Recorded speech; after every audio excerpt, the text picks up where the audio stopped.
story. A husband who realized too late what he lost. The night was quiet. Too quiet for a house that once echoed with laughter.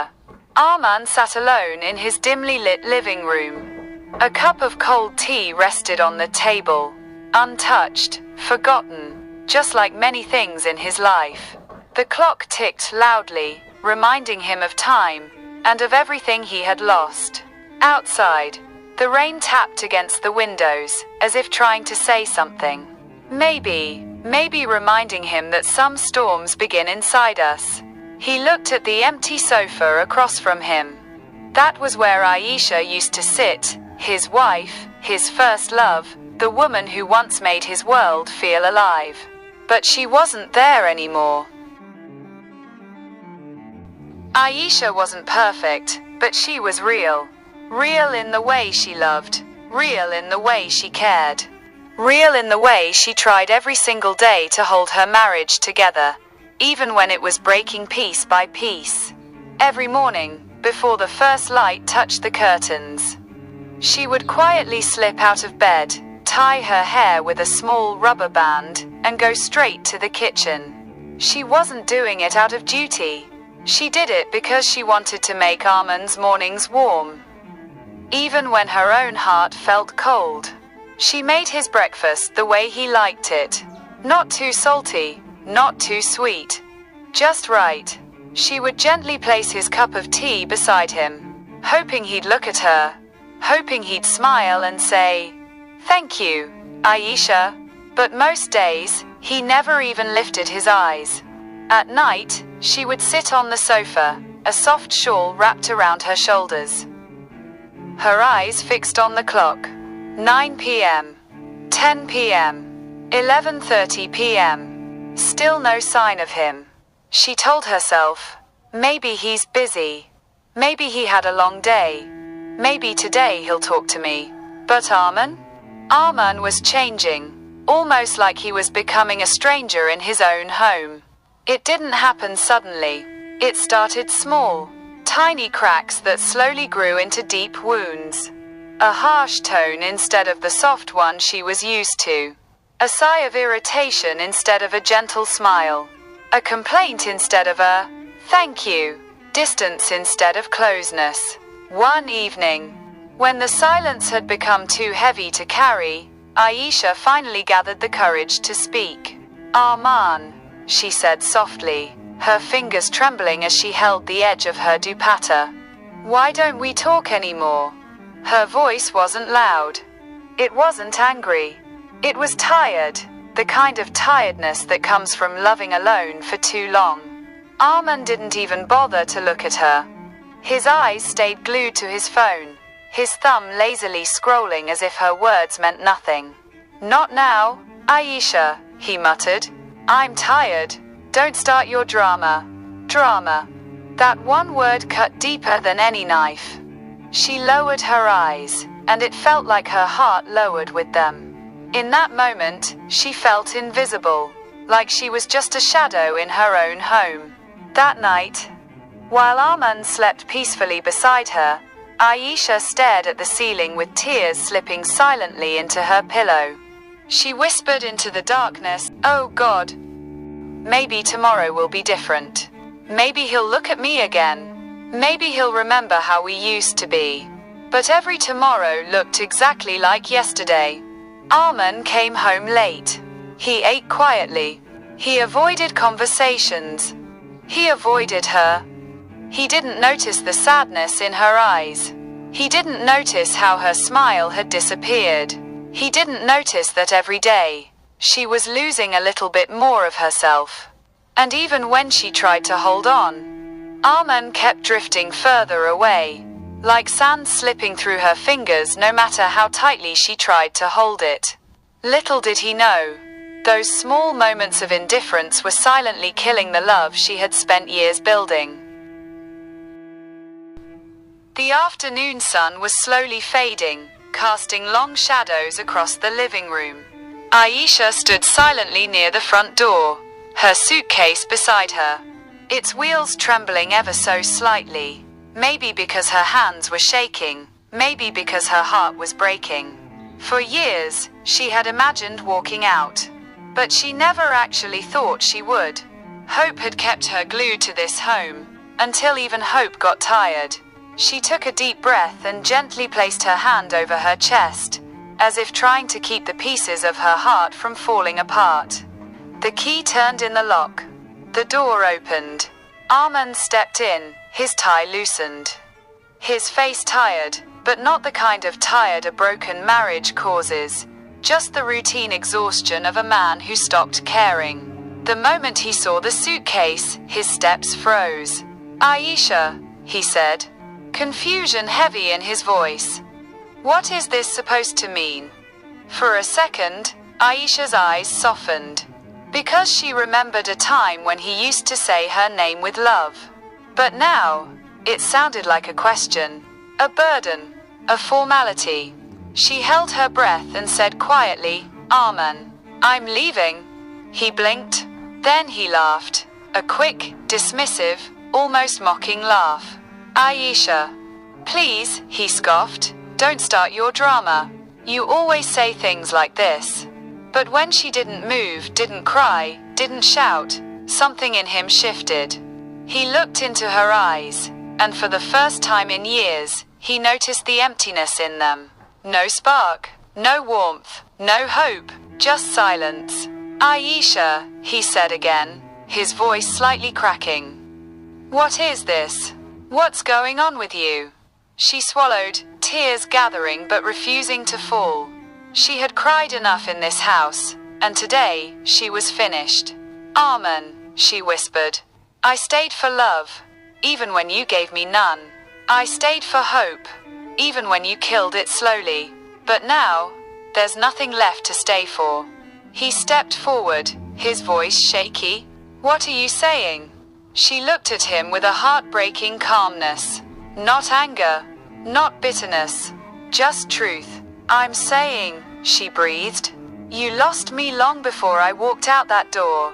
It wasn't a threat. It wasn't a fight. It was a goodbye wrapped in years of silence." Arman's lips parted, as if he wanted to argue, to stop her, to say something, anything, but no words came. Because deep down, he knew she was right. Aisha picked up her suitcase. The wheels clicked gently against the floor, each sound echoing like a final heartbeat of their dying marriage. She didn't slam the door. She didn't shout. She didn't break anything. She simply walked out, leaving behind a house full of memories and a man who had never realized her worth. The door closed softly behind her, a sound so quiet, yet so painfully final. And in that quiet moment, Arman felt something he hadn't felt in years. Silence. Real silence. The kind of silence that doesn't come from peace, but from loss. The kind of silence that breaks a man from the inside, slowly, completely, irreversibly. Days turned into nights. Nights turned into lonely mornings. And through it all, Arman wandered through the house like a ghost, haunted not by the silence, but by the memories he had ignored. He kept expecting her to return. He imagined her footsteps in the hallway, her laughter echoing softly in the kitchen, the way she used to hum while making tea. He imagined her voice calling his name. The soft warmth in her eyes when she looked at him, but every imagined moment ended in emptiness. It was only then, when the house was too quiet, when the walls seemed to stare back at him, that Arman began to notice what he had lost. He noticed the little things first. The neatly folded shirts in the drawer, the cups she had left on the counter, the way the windows used to gleam when she cleaned them, all reminders of her presence, all reminders of her love. Then he found her letters. They weren't long, dramatic letters, they were small notes. Simple words she had left behind for him. "Have a good day, Arman. Don't forget to eat. I love you," even if you forget to say it back. He hadn't noticed them before. He had thrown them aside, laughed at them, or ignored them. But now, Now they felt like daggers in his chest. He sank to his knees in the living room, the same living room where he had once sat with her, laughing, talking, dreaming. And he whispered, almost in disbelief, "Aisha, what have I done?" He remembered every harsh word he had spoken, every night he had chosen his phone or his work over her, every sigh and complaint he had thrown her way, every small neglect, every tiny act of indifference. They were all there, piling up like stones on his chest, crushing him. Arman's hands trembled as he clutched one of her letters. The words he had ignored for years now screamed at him with unbearable clarity. "I'm not leaving because I stopped loving you. I'm leaving because you stopped loving me." He fell forward, his forehead hitting the floor.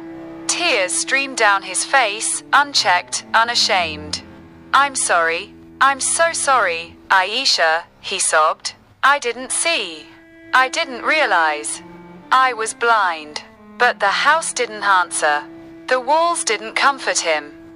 And outside, the rain had started again, softly at first, then in steady drops, as if the world itself was mourning his loss with him. He stayed there for hours, curled up with her letter, speaking to her as if she could hear him. "I would do anything to have you back. I would love you the way I should have. I promise." But the truth hit him harder than any storm. She was gone. And no promises now could undo the years of neglect, the cold words, the missed chances. Arman finally realized what everyone else had known long ago. Love isn't about possession. It's about presence. It's about noticing, appreciating, cherishing, before it's too late. But for him, it was already too late. The love he had taken for granted, the woman who had loved him unconditionally, was gone. And for the first time in his life, Arman felt a pain deeper than anything he had ever known, the pain of losing someone who could never be replaced. Weeks passed. Arman moved through his days like a man haunted. The house felt emptier with every breath he took, every step he made. Every corner reminded him of Aisha, her laughter, her warmth. The way she used to make even the simplest moments magical. Finally, after what felt like an eternity of regret, he decided to see her. To apologize. To beg. To fix what he had broken. He stood outside her door, heart pounding like a drum in his chest. He rehearsed 1,000 words in his mind, but when she opened the door, all words failed. She looked at him, calm, serene, at peace. But the warmth that once lit up her eyes, the spark that had once belonged to him, was gone. "Aisha," he whispered, his voice breaking, I'm sorry. I was wrong. I didn't see. I didn't realize how much you gave, how much you loved me. Please, can we start again? I'll love you better this time. I promise." She looked at him gently, not with anger, not with bitterness, just with a sad, quiet truth that cut deeper than any scream could. "Arman," she said softly, "I waited for years. Years for you to notice me, to value me, to love me like I loved you. But I can't wait anymore. I'm tired. I've moved on." He swallowed hard. "Moved on. Please, don't say that. I can change. I'll change. I'll do anything. Just give me one more chance." Aisha shook her head slowly, a small, sad smile forming on her lips. "I gave you 1,000 chances, Arman. 1,000 chances to love me, to see me, to be with me. And each time, you chose yourself over us." Arman's knees nearly gave way. His heart felt like it was being crushed under the weight of his own mistakes. I don't know what to say. I love you. Please, I can't live without you." She stepped back, gently closing the door between them. Not with anger, not with hate, but with finality. "I'm not angry anymore," she whispered through the closing door. "I just don't belong in a house where I am invisible. I loved you with everything I had, Arman. But sometimes love isn't enough. Sometimes, love grows tired. The door clicked shut. And in that single moment, Arman realized the truth he had ignored for too long. Love is fragile. Love is precious. And once it's gone, it can never be brought back. No matter how much you wish, no matter how much you beg, no matter how much you change. He sank to the doorstep, tears streaming down his face. Whispering her name over and over, Aisha, I should have loved you better. I should have seen you. I should have stayed. But she was gone. And all he had left was regret. The lesson was cruel, but clear. Sometimes we realize what we had, only when it is gone forever. Each morning to a quiet house. Not the comforting kind of quiet, but the heavy, hollow kind that presses against your chest, reminding you of what you've lost. It isn't just Aisha leaving that haunts him. It's the knowledge that he was the one who drove her away. The one who failed to see the warmth she gave. The one who ignored the little gestures that meant the world to her. Every morning, he sits on the same sofa where she once sat, the place where she laughed, cried, and loved him with every bit of her heart. He runs his fingers over the letters she left behind.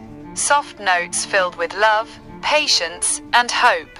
He reads them again and again. And every word pierces him with the weight of regret.